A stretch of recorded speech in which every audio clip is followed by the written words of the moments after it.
Baik, bismillahirrahmanirrahim. Assalamualaikum warahmatullahi wabarakatuh. Berjumpa lagi di Mutiara Investment Club bersama saya Sati bin Sejati. Nah, pada kesempatan kali ini kita akan mereview pergerakan saham-saham LIPO. Ya, jadi eh, sebelumnya seperti biasa saya ingin sampaikan disclaimer on terlebih dahulu bahwa semua ulasan yang saya berikan adalah opini saya pribadi, bukan ajakan jual ataupun beli.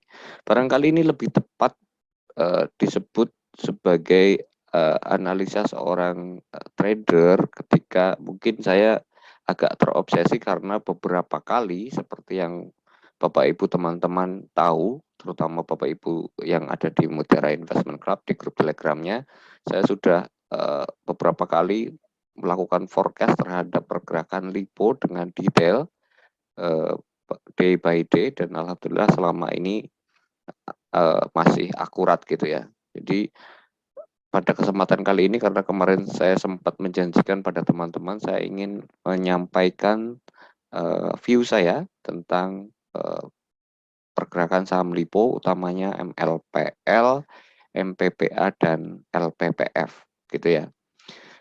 Kalau dulu ada Suwardi Suryaningrat menulis sebuah essay yang berjudul Als ik een Nederlanders was, atau dalam bahasa Indonesia jika saya adalah seorang Belanda, barangkali kalau kesempatan kali ini saya ingin berandai-andai jika saya seorang Bandar Lipo, apa yang akan saya lakukan. Oke, kita mulai bahasanya dengan melihat data barangkali ya satu persatu. Saya ingin tampilkan lebih besar supaya terlihat lebih jelas barangkali ya. Pertama, pada tanggal 20 Desember tahun 2021 terjadi transaksi di pasar negosiasi pembelian saham MLPL, pembelian saham MLPL oleh eh, OUI, ya, OUI Clifford yang merupakan anak dari OUI Limited. Nah, besarnya adalah 17,2%, 17,2% dari jumlah saham di harga 400 ya, jadi average-nya ada di harga 400. Itu satu data yang perlu kita pegang bahwa hari ini MLPL ada di 242, nanti kita bicarakan. Yang pertama kita baca dulu bahwa ada pembelian di harga 400. Pertanyaannya adalah siapa OUI ini gitu ya. Kalau kita melihat siapa OUI Group ini, OUI Group ini ternyata adalah sebuah perusahaan real estate di Singapura, dia listing di Singapura dan dipimpin oleh Stephen Riyadi. Oke, artinya ini grup Lipo juga, karena Stephen Riyadi adalah anak dari pendiri grup Lipo Bapak Muhtar Riyadi. Jadi Bapak Stephen Riyadi ini adalah anak dari pendiri grup Lipo Muhtar Riyadi, gitu ya. Itu satu data kita pegang terlebih dahulu. Saya pindah lagi meneruskan slide. Jadi kita sudah pegang satu data sekarang. Siapakah OUI? Artinya sebenarnya walaupun tidak terlihat kalau kasat mata di atas kertas, seolah-olah ini adalah investor strategis yang bukan pihak afiliasi. Tapi kalau kita lihat ke belakang, kita bisa simpulkan bahwa ini ada hubungannya dengan grup Lipo, gitu ya. Itu fakta pertama. Fakta kedua, bahwa MLPL akan mengadakan right issue. Ini saya hanya capture bagian depannya, nanti Bapak Ibu bisa cek sendiri di prospektusnya MLPL. Kalau tidak salah saya adalah harga tebusnya ada di angka Rp500 per lembar saham. Ya, ada di angka Rp500 ya, per lembar saham. Oke, itu fakta kedua ya. Jadi fakta ketiga yang menarik lagi adalah cum date-nya pertanggal 1 Maret 2022, berarti sekitar kurang lebih 3 minggu dari sekarang. Video ini diambil pada hari Minggu tanggal 6 Februari 2022. Sehingga ada sekitar 3 minggu untuk bisa pembentukan harga supaya right issue-nya berhasil. Oke, kita catat fakta 1, 2, dan 3. Fakta 1 tadi adalah ada OUI, ada di harga 400, kedua akan melakukan right issue di harga 500, yang ketiga cum date tanggal 1 Maret. Oke. Fakta keempatnya adalah pengendalinya MLPL akan menjadi pembeli siaga, gitu ya. Ini fakta yang keempat. Nah, nanti kita akan masukkan semua pertimbangan-pertimbangan ini menjadi forecast kira-kira akan kemana harga saham MLPL. Dengan nanti asumsi-asumsi apakah MLPL butuh uang atau butuh barang. Nanti kita akan cek sekali lagi prospektusnya untuk bisa menentukan apakah MLPL lebih membutuhkan uang atau barang. Kalau dilihat dari sisi prospektus memang terlihat bahwa terlihat bahwa MLPL membutuhkan uang dan barang sekaligus. Nanti kita lihat satu-satu. Oke. Saya untuk bisa melakukan justifikasi barangkali saya butuh bantuan chart, maka saya akan share screen pada chartnya. Kalau dari sisi chart, seperti yang sudah saya sampaikan, termasuk di beberapa video sebelumnya, silahkan Bapak Ibu tonton, baik itu video open sama dengan low maupun watchlist saham minggu lalu, dan di grup Telegram Mutiara Investment Club maupun di MIC Pro, saya sudah sampaikan forecast dan itu terbuka, jadi bergerak. Kita mulai beli dari 183, kemudian 185, terakhir adalah di 200 sampai 206, ya, sampai di 200 dan 206. Nah, ini penting saya sampaikan karena begini, karena jangan sampai ada nada bahwa saya melakukan pom-pom untuk kepentingan teman-teman di grup saya, tidak. Jadi ini adalah forecast yang nanti silahkan Bapak Ibu pertimbangkan apakah kira-kira masih menarik atau tidak. Pertama, saya melihat dari sisi weekly.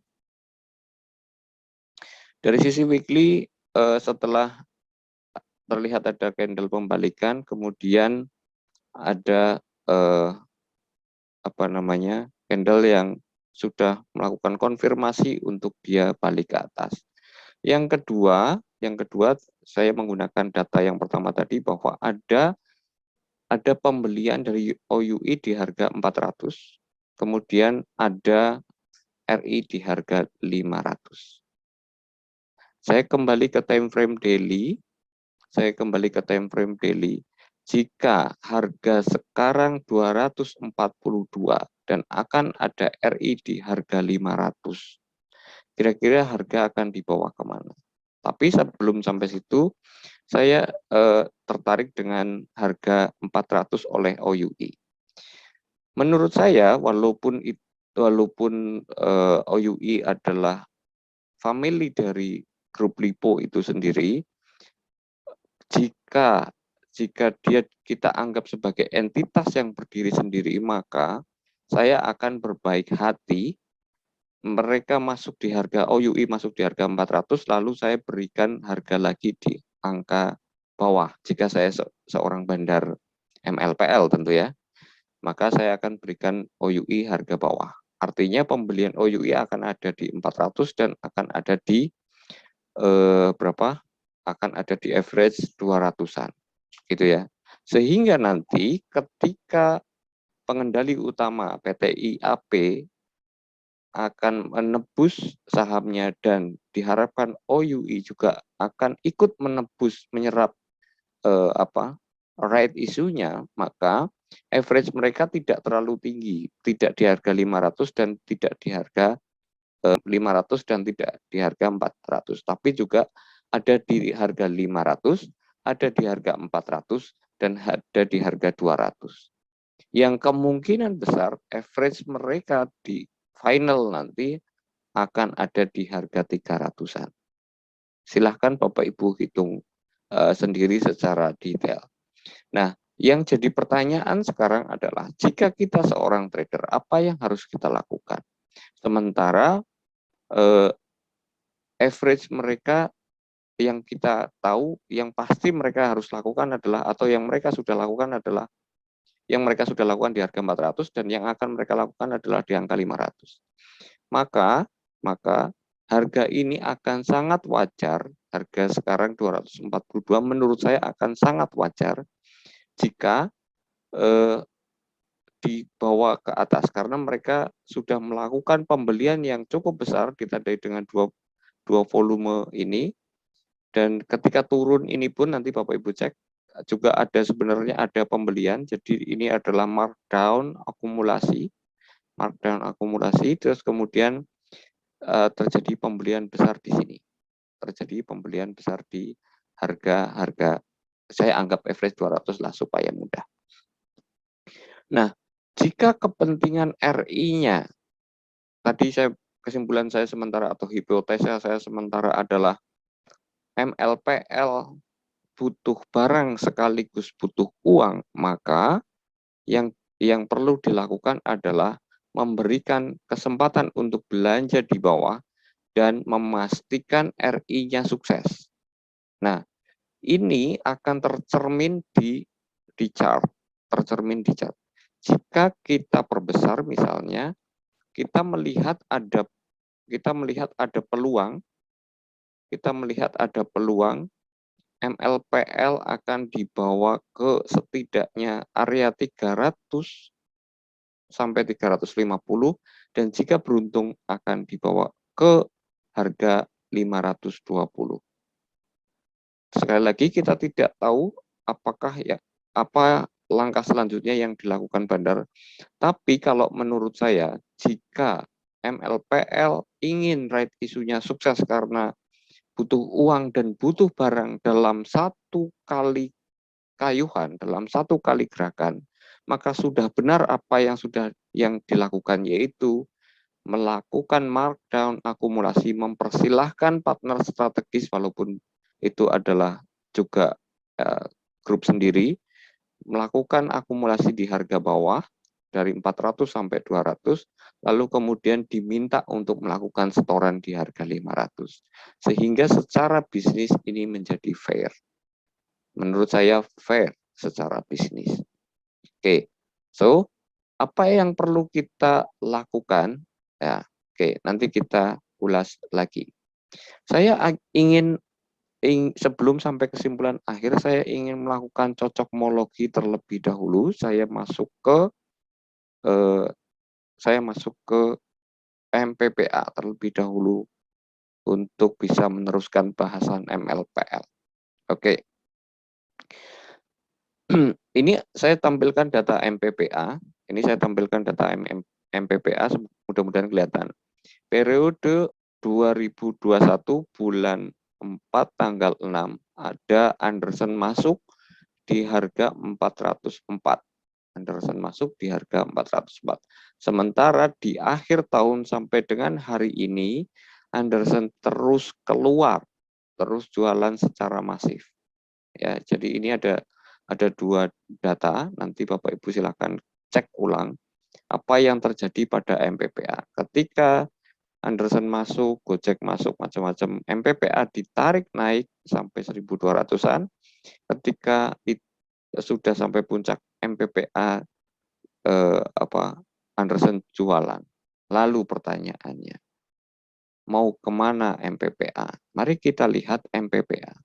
Kalau kita lihat secara besar, kita gunakan candle weekly, kita melihat ada tadi datanya Anderson masuk di angka 400-an, kemudian tentu sudah akumulasi panjang di sini, lalu kemudian markup, dan sekarang pelan-pelan Anderson keluar lagi. Pertanyaannya, jika kita mau berbisnis secara fair, maka kemungkinan besar sejak bulan apa ini ya, sejak bulan akhir tahun atau kuartal keempat tahun 2021 Anderson terus jualan dan sampai sekarang terus jualan, maka yang terjadi adalah dalam kacamata fair bisnis, kalau saya seorang bandar maka saya persilahkan Anderson keluar mulai dari sini sampai dengan sini dan kemudian diakhiri gerakannya sampai dengan target masuknya di angka 400-an, yaitu di angka sini. Kebetulan secara chart tercermin. Ya, di sini ada minoresis, di sini ada minoresis jika dilihat dari harga sekarang. Maka besar kemungkinan sekarang MPPA akan dibawa ke 400-an, 400 sampai 420, dan mungkin jika benar Anderson mau terus mengurangi porsinya, maka di sini akan saling klimaks dan semua barang akan diserap oleh pengendali utama, yaitu MLPL. Oke. Nah, pertanyaannya, apakah ini juga terjadi pada emiten lipo lainnya? Kalau kita melihat kebiasaan di bursa, sehabis HT terbitlah lipo, maka kita juga perlu melihat grup lipo lainnya, yaitu LPPF. Untuk bisa melanjutkan ke LPPF, saya kira kita perlu untuk melihat apa yang akan dilakukan pada pada LPPF.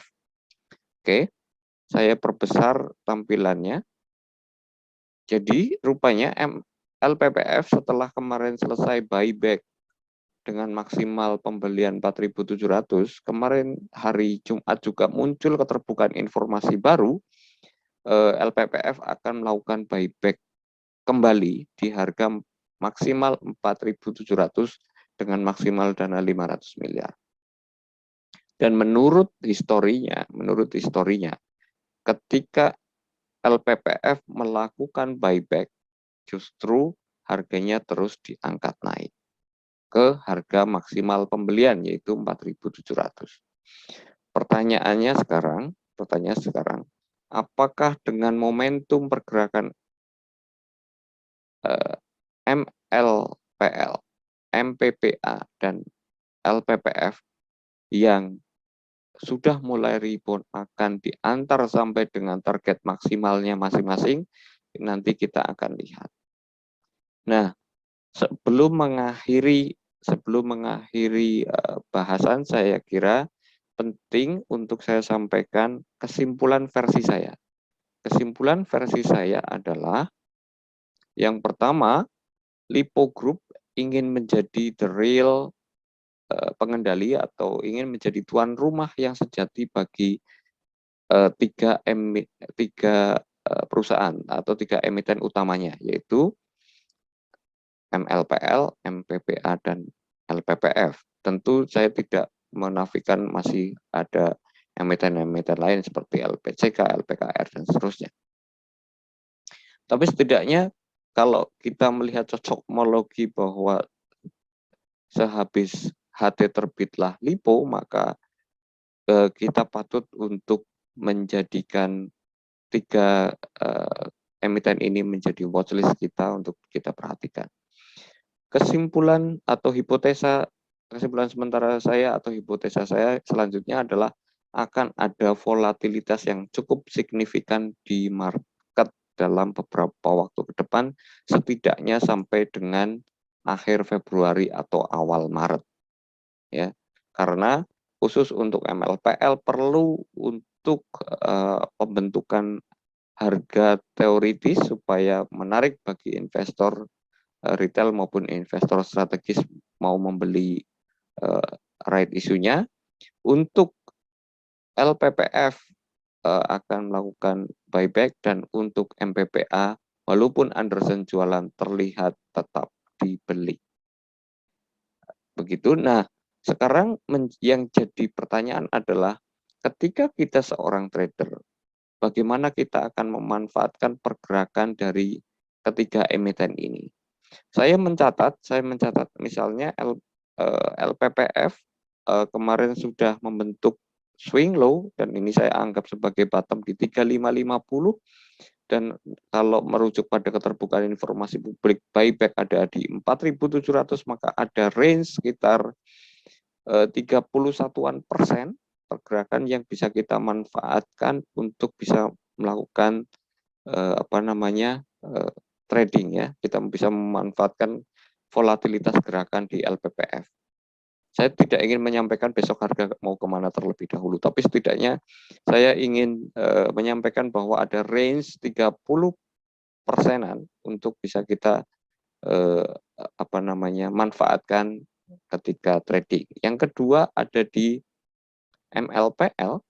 Kalau kita melihat secara weekly, pertama, maka tidak boleh ada lower low baru, jika MLPL mau dinaikkan. Maka yang terjadi ketika kita melihat dalam time frame yang lebih kecil secara daily, maka area yang tepat menurut saya adalah 224 ya. Jadi ini saya ambil 224 ke gap di sini. Ini lumayan sekali, jauh sekali, 520 itu sekitar 140-an persen. Apakah ini mungkin? Sangat mungkin terjadi. Walaupun kalau kita menggunakan metode konservatif, misalnya kita gunakan harga pembelian OUI di harga 400, itu sekitar 70 sampai 80-an sekian persen. Atau jika kita anggap pergerakannya di harga current price, maka sekitar ada volatilitas 70-an 75% untuk kita manfaatkan dalam kesempatan trading. Saya tidak ingin menyampaikan besok Senin harga mau kemana, saya hanya ingin menyampaikan bahwa ada range yang cukup lebar untuk bisa kita manfaatkan trading di MLPL, tadi LPPF. Satu lagi ada di MPPA. Jika kita menggunakan kesimpulan sementara tadi, kalau kita anggap fair business, Anderson mau keluar dengan pembelian di harga 400, maka akan ada tersedia upside kalau kita hitung dari harga current price 292 ke 400, ada sekitar kesempatan 34% untuk kita lakukan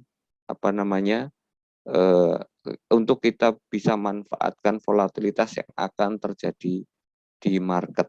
Nah, bagaimana teknik entry dan seterusnya, silakan Bapak Ibu analisa ulang, atau misalnya kita mau diskusi, silahkan Bapak Ibu join di grup Mutiara Investment Club, nanti linknya akan saya sertakan di bawah, kita bisa diskusi di sana.